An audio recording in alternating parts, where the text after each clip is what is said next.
And of course, joining me to discuss this is legal practitioner, Justice Hamza. Thank you so much for your time, Justice. It's always my pleasure, John. Of course, it's great to have you in the studio, talk about this. Interesting times, you would say, with Godwin Emefiele. I think the last time you also had a conversation concerning Godwin. So this, exactly, so this is like a follow-up. Now, let's start off with this. What significance, of course, do this particular bill conditions mean, particularly for the ex-CBN governor, and of course, the current trial is going through? Okay, I think it's a confirmation of his presumption of innocence.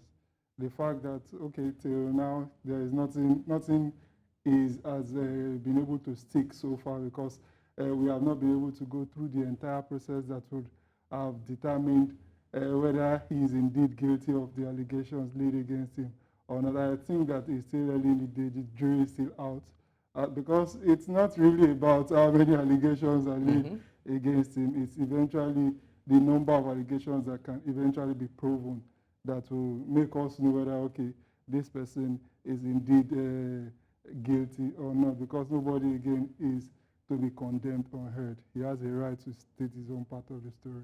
I mean, interesting, you'd also say, I mean, what observations can be made about the, of course, the expenditures and also the procedural, adherence, particularly when it comes to due process and all of the back and forth that all of this had to go through?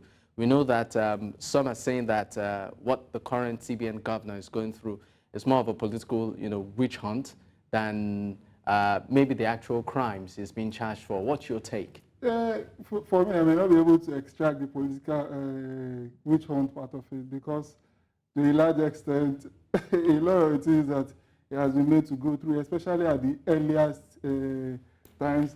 It is trumped up charges, the gun charges, this charge, that charge.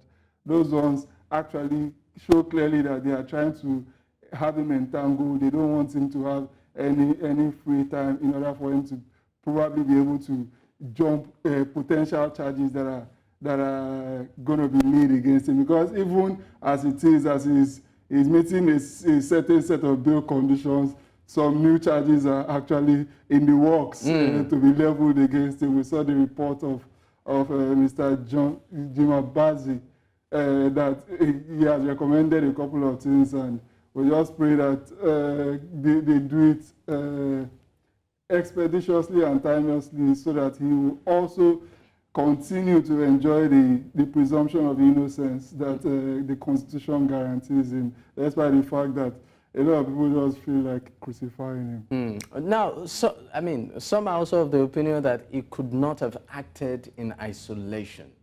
For the former CBN governor to have made such a tremendous decision to redesign the Naira and, of course, bring it to effect. It costs quite a lot of money to do such, the process and all of that. He must have had the, the go-ahead of the president.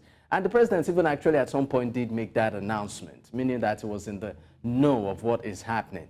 But it appears like Emefiele seems to be the fall guy, the former president. We are not seeing him being, dragged in all of this drama that is ongoing.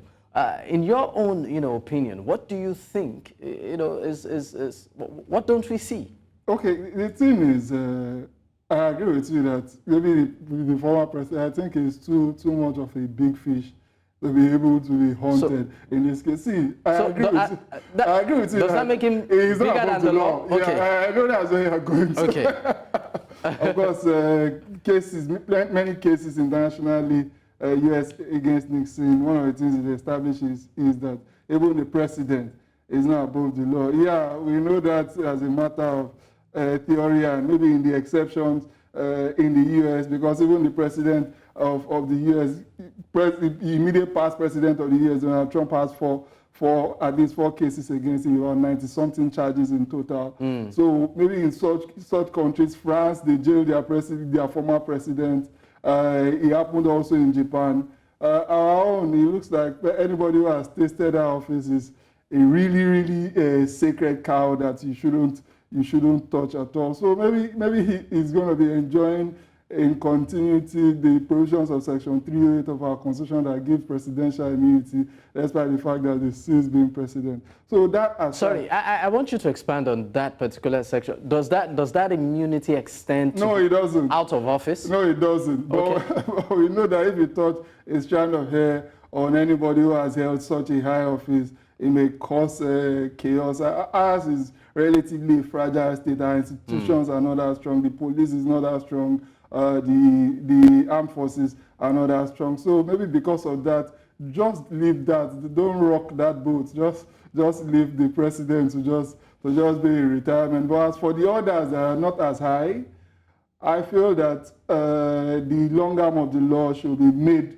to get them to reckon. Okay, so I mean, I'm still going to stay with you on this particular line of thought. What if the president, the directive, just given the scenario right now, comes from the president, and maybe this directive, has some sort of fallback, maybe it's not in consonance with the law, but because I work, with the president under his cabinet, does that make me the fall guy? Because I'm trying to sort of understand the scenario that is actually going on. We know that to make such a decision, it has to go through a lot of process, it has to get a lot of nods, but it just seems like one person is in the news on this matter. Okay, for me, I feel that it's because he also stuck his head out ladly. That's why he's been. I'm not going to see him entirely as a fall guy. To a large extent, he is actually a co-conspirator with a number of persons. To a large extent, too, he showed himself to be so much in the lead.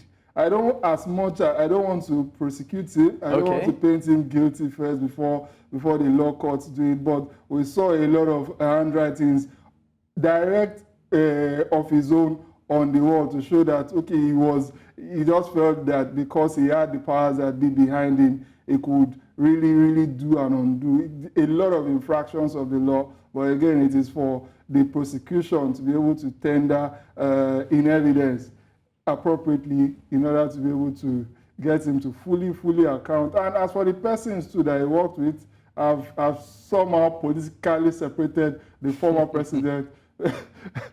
They should also, I think the 4 deputy governors that he worked with, a couple of civil servants too were fingered in the whole thing. Some directors, some deputy directors, they should all be made to account for. Because to a large extent too, the former president, sometimes he is not bothered with details.